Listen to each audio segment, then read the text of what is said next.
Guys, isang matinding viral na naman guys, trending ang nangyari sa Pilipinas, sa Bulacan. Yung nanay, sinunog niya yung tatlo niyang anak. Ang liliit pa, mga 1 taon, 3, 6. Tapos yung nanay, nagsunog rin sa sarili. So matinding ano to guys, very alarming to sa mga mag-asawa. Yung asawa niya guys, base sa mga post isang pulis, ayon sa sa mga post na bago raw nangyari yon, may away pala yung dalawang mag-asawa, tapos nakapagreklamo pa nga yung nanay sa barangay, tapos ginawa na yung malagim na grabe no, grabe. Tapos may mga post doon na parang nakikita ko base sa observation ko, parang hirap sila sa buhay kasi may palitan ng message doon na parang 2.5 lang binibigay nung mister. Tapos sabi pa nga doon sa message nung ina na bear brand na nga lang pinapadede niya sa anak niya, siguro yung 1 taon, di ba? Grabe no. Tataka naman ako dito sa pulis. Matinong trabaho to pulis Tsaka pag pulis, nag-aral ka kung paano magmahal ng pamilya di ba? Ewan ko lang kung totoo, kung sa mga comment section na babaero raw yung pulis, baka raw may pamilya sa iba. Hindi pa natin nako-confirm, pero siguro ipalagay na natin lahat ng anggulo. 'Di ba? Kung isa ka mang babaero, wag ka nang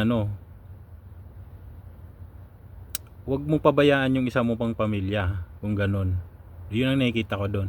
Pulis ka At saka malaki ang sahod ng pulis ngayon guys Yung pinaka normal na pulis yata nasa 30k, 40k, malaki na rin yun. Kami ng OFW nasa 20k plus lang 'di ba? Tsaka pag pulis, madaling magkaroon ng pera yan guys Madaling magkaroon ng pera ang pulis.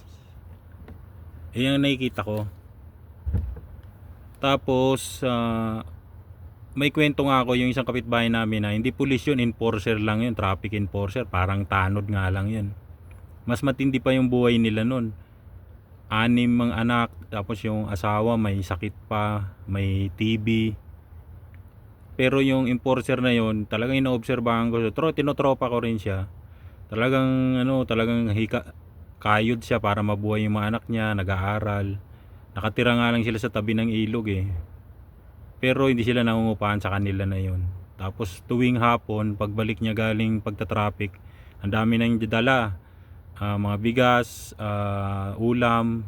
So nagtataka ako, okay naman. Ako kasi bilang lalaki, iniisip ko para tinataguyod niya yun para sa mga anak niya. Hindi natin alam kung galing yun sa kotong o Inayaan ko na lang hanggang sa siguro umalis na kami dun sa lugar na yun. Namatay na yung asawa niya, pero okay naman. Nabuhay niya yung mga anak niya, hanggang lalaki ng anak niya ngayon. Matanda na siguro siya ngayon. Yun, base sa kwento na yun, kahit anong paraan gawin mo para mabuhay yung pamilya mo, di ba? Nauunawaan na yun ng tao kung siguro kung may mali ka man na nagawa, hindi mo, siguro isang beses lang, wag lang naman lagi. Yun ang nakikita ko doon. Tapos sa side naman nung babae, hindi ko ino-okay yung ginawa niya, yung nag-suicide siya, yung pati yung mga anak niya. Bawal kasi yun bawal, kahit sa turo ng simbahan, bawal yung ginawa ng babae. Kaso nag-suicide rin siya, bawal talaga, kasalanan yun kaso nangyari na, tapos na. Nakita ko nga sa mga post niya religious pala sila Christian sila lagi nga silang may mga post silang nasa parang nila church, di ba? So religious sila. Nagtataka lang talaga ako, bakit ganun ang nangyari, di ba? Ito aral na lang to, total nangyari na.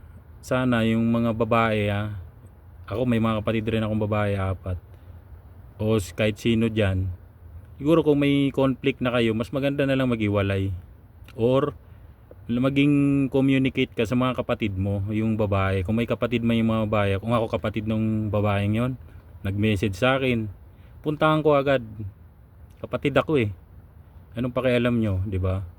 Puntahan mo agad, ano nangyayari dyan ate, ganun. Ikaw bilang kapatid, Pwede kang ano eh, sumaklolo eh.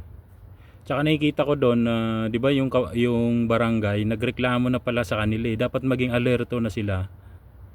'Di ba? Kung ako barangay captain, mukhang may ano dito ah. Para susunod wag na mangyari yan. May reklamo. May reklamo na ano, na ganun. Bibihira 'yun ha. Sasabihin ko bilang kapitan, puntahan mo na, ba, isang tanod, ordinaryong tanod. Checkin mo nga tong pamilyang to. Mukhang ano, may problema. O at least kung may nagbantay na tanod o may nag-spy na tanod, naagapan sana 'yon. Na meron palang madilim na gagawin yung nanay, 'di ba? Na-save sana yung tatlong anak na maliliit, nakakaawa pa. Grabe, guys. Grabe. Ang liliit, 1 taon, 3, 6. May post nga na nakapagsabi pa yata yung panganay na binubuhusan kami ng gas ng nanay sa kapitbahay, di ba? So talagang aral to bilang kapitbahay rin. Makialam kayo kung ano. Wala naman masama yun eh. Malay nyo, makasalba pa kayo. Tapos ano pa, yung healthy family. Nakikita ko doon na medyo sunod-sunod, mahirap talaga eh. Sunod-sunod yung anak, medyo maliliit. Siguro ang agwat lang halos 3 taon. Ang healthy na agwat talaga 5 taon. Yung 3 kong anak, ang agwat nila 5 taon eh. Kasi talagang kawawa rin yung nanay kasi yung nanay talaga yung nag-aalaga niyan. Kawawa. Yun ang maano ko nung guys Kaya nakuha ko to, very alarming to sa mga nangyayari. Sana wag na maulit to. Ewan ko kung konsensya nung asawa sa nangyari. Yun lang, maraming nag-post ako ng sa FB, maraming nag-comment talagang dahil sa pambababae, pera, yung depression. Yan, paano nga maiwasan? Yun nga, yung mga sinabi ko kung pwedeng communicate kayo sa immediate kapatid nyo, huwag kayo maiya. Kung ate, kuya, may nangyayari, huwag kayo maiya para maisalba. Lalo babae Tsaka yung mga anak, ang importante doon maisalba. Parang nakikita ko nun medyo may kaya naman sila kasi sa mga post pa lang medyo makikita mo naman yung pamilyang walang kaya, medyo gusgusin, yung mga damit, hindi sila mukhang may kaya Bakit nagkaganon? Yun ang doon. Siguro matindi yung away nila. Kaya iwasan nyo na lang. Yung mga lalaki naman, babae yan eh. Diyos ko naman. Bakit nyo pinapatulan ng ganon? Babae yan. Nakita ko yung babae. Medyo bata pa. Yung mga lalaking ganyan, siguro selos. Bakit kapag seselosan, inanakan mo na nga 3 o diba? Hayaan mo na. Kung nambababae ka, doon ka lang, wag mo nang idamay yung pamilya mo. Ibigay mo pa rin yung gusto nila.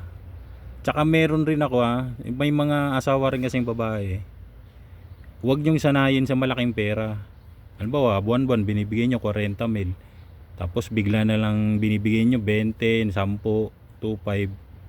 Hindi na nasanay yung babae. Lagi rin kayong mag-aaway niya. Kaya huwag mong sanayin. Lagi mong paunawa sa babae na ito lang ba yung mga pangangailangan. Kung pwede, ikaw na lalaki ang umawak.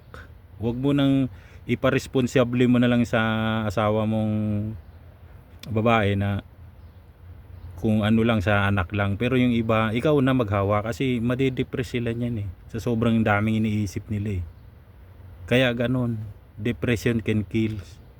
Yun lang, bye bye.